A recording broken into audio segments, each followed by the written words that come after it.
3 minutes, un conseil, un expert, c'est tout de suite sur l'antenne de We Do Biz. Alors, chers auditeurs, entrepreneurs, vous, moi, nous tous, faisons peut-être de la RSE sans le savoir. Et pour ceux qui développent une véritable démarche, ils ont un intérêt à pouvoir démontrer leur engagement. C'est justement la raison pour laquelle j'ai le plaisir de recevoir Alain Jounot. Bonjour. Bonjour.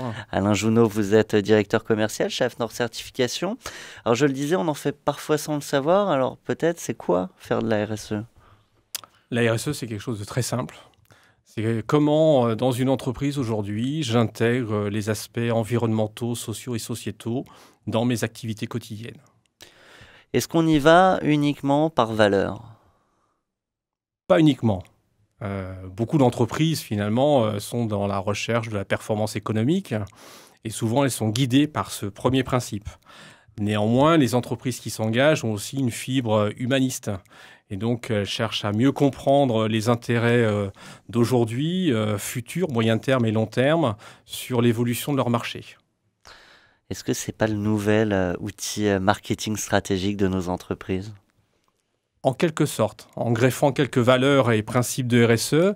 Toutefois, lorsqu'on demande à une entreprise de mieux comprendre les besoins et attentes de leurs parties prenantes dans le domaine environnemental, social, sociétal, on n'est ni plus ni moins en train de demander à l'entreprise de mieux comprendre son marché dans son évolution future. Alors pour accréditer la démarche de nos entreprises, vous les évaluez? Oui, elles recherchent en quelque sorte à finalement se situer sur un baromètre. On dit souvent, est-ce qu'on fait de la RSE sans le savoir? Encore faut-il bien le faire.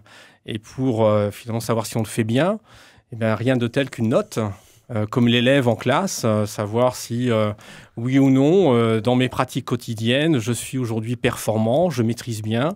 Et donc cette évaluation, elle va pouvoir guider l'entreprise sur deux choses. Finalement, savoir à la fois ses zones de confort, là où aujourd'hui elle est performante, et puis surtout, identifier ses zones de progrès. Alain Jounot, vous parlez de notes et avec le recul que vous avez en la matière, est-ce que nos entreprises sont de bonnes élèves? En tout cas, celles qui se sont livrées à l'évaluation, oui. En règle générale, elles ont, je dirais, obtenu de très bonnes notes, mais elles sont trop peu nombreuses. Et je dirais que notre marché est un peu frileux à l'image de nos entreprises lorsqu'on parle d'environnement, considère que l'environnement est une contrainte. Donc pourquoi m'engagerais-je dans une démarche qui va constituer une contrainte? Donc on doit les rassurer que se jeter dans l'eau, finalement, le corps flottera toujours. Et donc après, c'est leur apprendre à bien nager. Un mot sur l'actu là pour AFNOR Certification, Score. Alors, Score RSE répond finalement à une problématique qu'on a rencontrée très rapidement. Les entreprises n'osent pas encore se lancer parce qu'ont peur de l'inconnu, mais aussi parce qu'il y a une barrière, on va dire, psychologique et financière.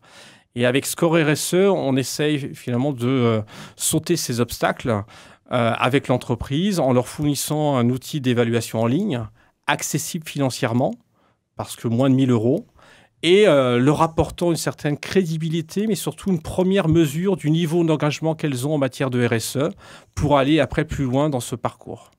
Eh bien, nous, malheureusement, on ne va pas plus loin. C'est déjà la conclusion de cette chronique. Un grand merci à vous. Merci. Alain Jounot, je le rappelle, directeur commercial chez AFNOR Certification. À très bientôt sur notre antenne. Au revoir.